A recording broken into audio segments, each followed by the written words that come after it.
Hi, I'm Rachel. And I'm Ashlee. Welcome to the Capital Mom Real Life Conversation.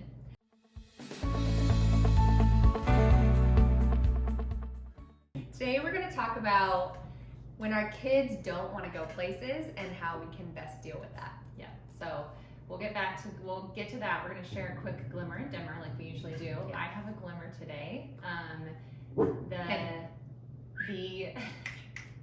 Sorry. Our weather has been cold, and the lake at Holmes Lake had frozen over, and we went ice skating as a family multiple times, and it was just the best, like the best. It was so fun. We made amazing memories. It was just so great, and it made winter. All of a sudden, I'm like, okay, it needs to get cold again because today's gonna be 60, and I am excited. Don't get me wrong, but I was like, I wanted to get back out. Yeah. So anyway, so great. that was our glimmer. It was just amazing. So yeah, we got out on Holmes Lake when it's all. We went once, and it was on a very frigid day. Like everybody's cheeks were pink by the time we were done, but it was the same. Magical. Like it was magical. And all my kids have been asking, like, when do we get to go again? And the reason we haven't gone again is my dimmer. My 2-year-old, last month I had mentioned my husband built a basement build, and I was so excited.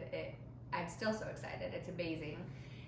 It's like a little loft for our kids with a ladder, a loft, and a slide. And our kids have been loving it. Ashlee's kids have been loving it. Like lots of play dates playing on it. But my 2-year-old decided to jump off the 4th step of the ladder, which is probably about this high. Like it was a big drop.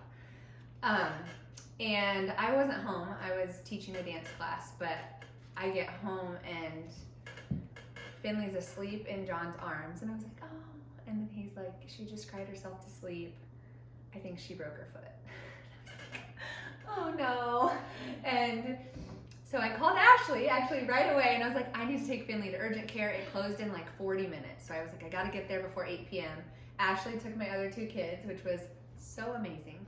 Again, friendships and motherhood, our very first episode, like you need a village. So I was so grateful that they didn't have to sit through urgent care, which they could have, but it just worked out so much better for them to be at a friend's house. Yes. But thankfully, they did not find a break. They did not find a fracture, and they were just as shocked as we were because she was acting like she was in so much pain, which I'm sure she was. Yeah. And we still don't really know if it was a bruise or if it was a bruised bone or like a small. They said it could have been a fracture on her growth plate. But she stayed in a splint for a little under a week, and now she's walking. She has a slight, like she's favoring her other foot, but I mean, I don't know.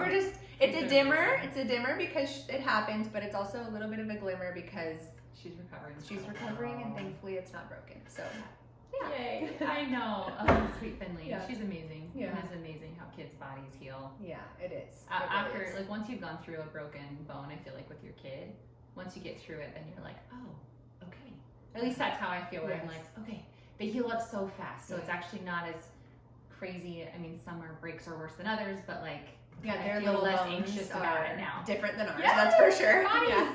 Yep. So getting back to our topic for the day, and that is when our kids don't want to leave the house, or helping our kids leave the house when they are feeling overwhelmed. Yes, and this is more like not necessarily tips and tricks to like convince them out the door like we've done before. This is more like they're expressing strong emotions about not wanting to go and trying to be with them in those emotions and how we want to handle that as parents. Absolutely. So there is a podcast that I have started listening to in the last probably 2 months, and it is called the Calm Parenting Podcast, and it's by Kirk Martin. And if I'm being honest, I tell everybody I know about this podcast. Like, I share it with everybody because I just think it is parenting gold. He is.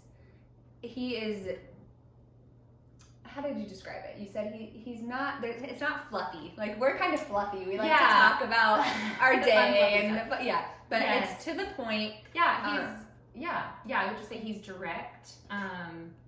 he's direct in what he's saying. Like, you're going to get a lot of content, I feel like, out of a little bit of time, which is really nice. Which, we're going to try and do a little more too for you. Yes. So I just love it. He talks a lot about exactly what he says. Calm Parenting Podcast, helping parents be calm, helping us deal with strong-willed kids and their big emotions. So that's what we're going to talk about today. Not necessarily a strong-willed kid, but having big emotions about leaving and what we can do. Yep. So really there are two main completely opposite parenting styles that some parents, and we're going to be very careful not to label parents. Because we've been talking about how certain situations we are more one way than the other, and so we are not inherently authoritarian or permissive. We're human beings responding to situations, and so many outside factors can contribute to how we respond. Absolutely, yeah. So I don't feel comfortable labeling anybody, and I wouldn't want to do that for myself anyway. Any of these, but I think it's really helpful. We think it's really helpful to know about them. Yes. Because then you can know how you want to respond. I think it just makes it easier to picture in your mind, and then you're like, oh, I'm going a little this way. Then I'd like to head back this way. So the first one is the authoritarian, which is strict obedience. So let's say you're trying to get out the door and your kid doesn't want to get out the door. And this is the parent who is going to say, you're going to get in the car right now because I said so. And I don't want to hear another word. Yeah. Pretty simple. It's, you're going to do what I want you to do because I said so. Yeah. And then the other type is permissive. And permissive is going to be more like mushy-gushy, kind of meeting them in their feelings. So what is bugging you? Can you tell me more? I'm so sorry. Maybe a little bit even more like talking to them more like a baby even, which can feel condescending and, and it can play into it in the wrong way. Right. We're not saying don't be kind, but it's like a little too mushy. Yeah. And also the problem that can happen with this is you're not actually leading your kid to move forward and get out the door, get where you need to go. You're sitting in this feeling, and then you're just kind of stagnant. Yes. And so that's where we want to talk about, instead of those two types. And the reason we don't love authoritarian also is you're not, so the first one, strict obedience, you're not teaching your kid compliance out of connection. Yeah. It's compliance out of fear. Exactly. And that's not something that we want to create. I imagine that lots of other parents feel the same way. Mm-hmm. Even if that's something that you experienced growing up in your home. Right. Which I think at some point any of us have. Mm-hmm. But we want to do it out of connection. Yes. But in a connection that is that still moves forward. So to be honest, when I was growing up and then when I was learning more about my own communication styles, I was very much in a permissive state myself. I feel like when someone came to me with something, that's a good thought, Ashley. I feel like I feel like I was a little judgy sometimes, definitely, based on just my background and where I was in my life. But then I was also and I would just sit with them, but then I wouldn't know how to move forward out of that. Like, that was me personally. I didn't know how to move beyond that. And I needed tools, and being married and going through different communication conversations with either counselors or my spouse and reading some books, I'm so grateful for communication tools that can help us move through and just have it be effective, have it work for us in the way that we want it to work for us. Mm-hmm. So putting those two together is kind of the goal. So it is called the authoritative leadership style, and that's a mix of authoritarian and permissive. So what that might look like is your child sitting at the door and they're crying because they don't want to go somewhere. And you're not going to say, get in the car right now because I said so. And you're also not going to feel like I want to, especially if you're running late. But that's the worst.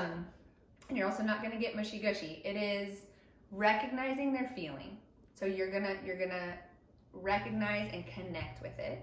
So that might look like, an example that was in the podcast was, is your tummy kind of hurting right now?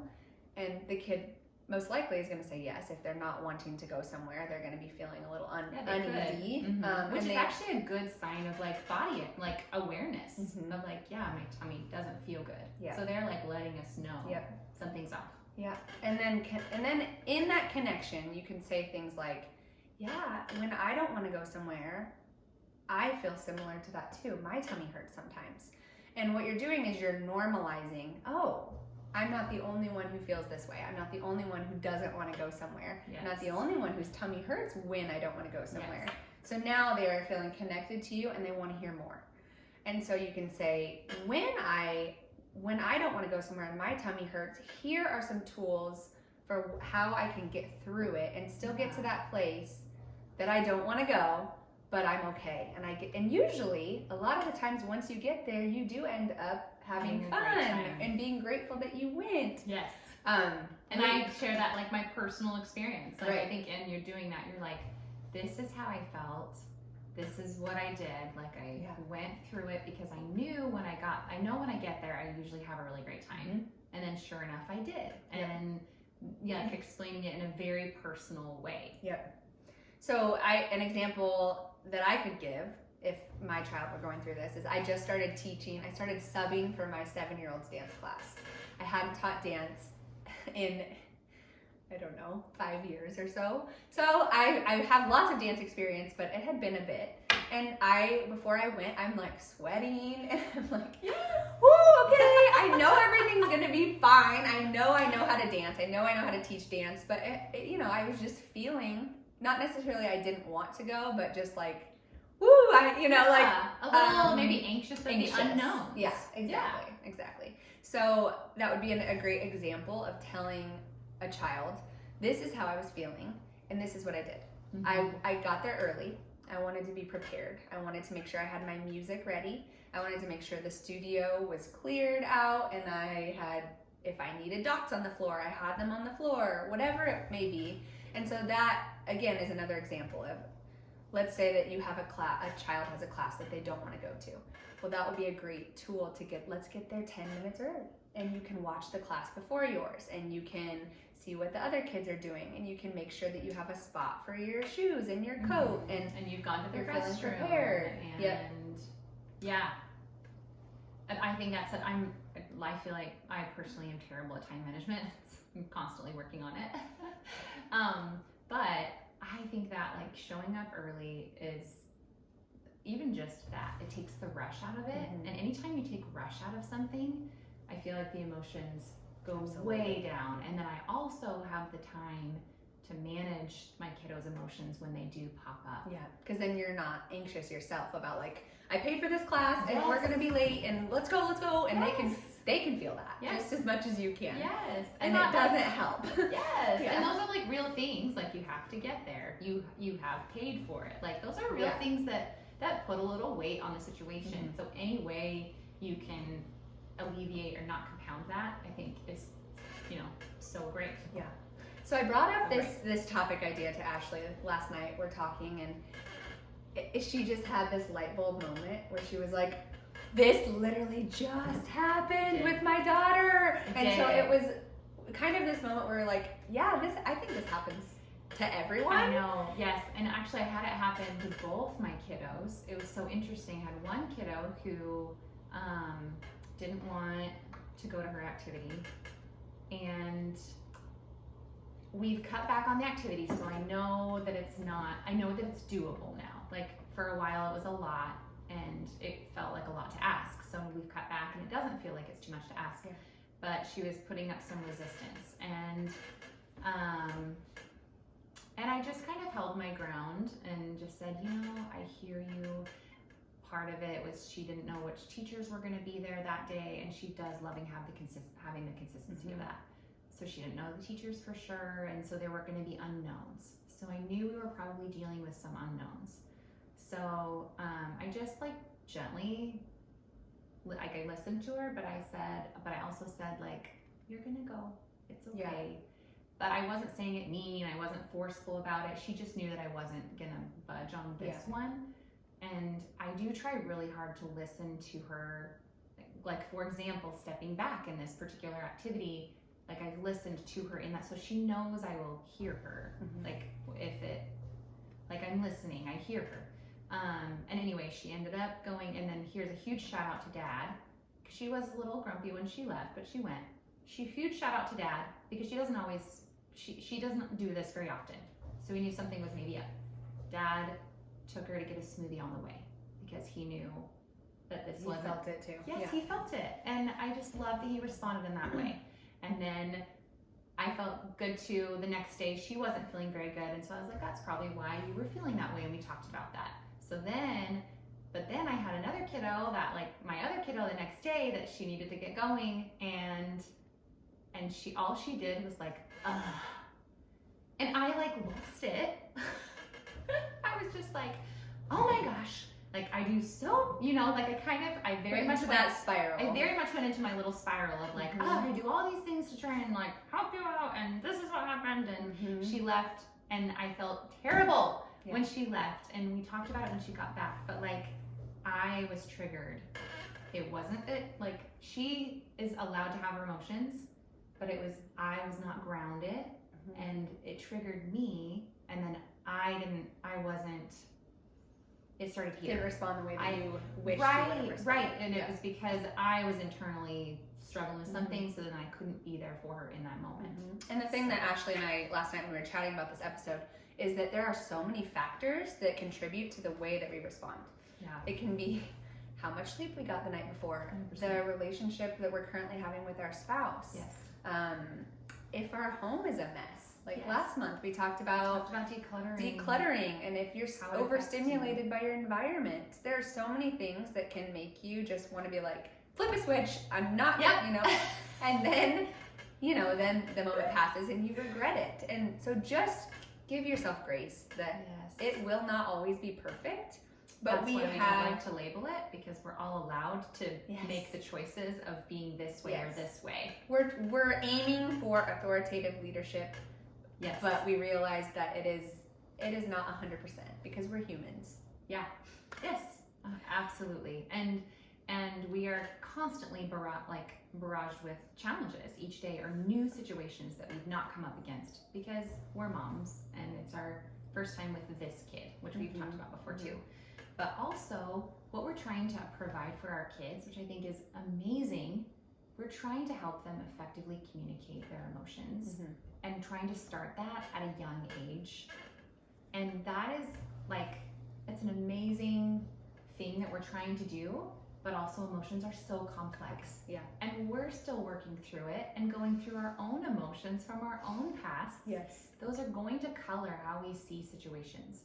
And so having that grace with ourselves that my initial immediate response was something that I've probably heard before, or I just reacted on my first instinctive feeling.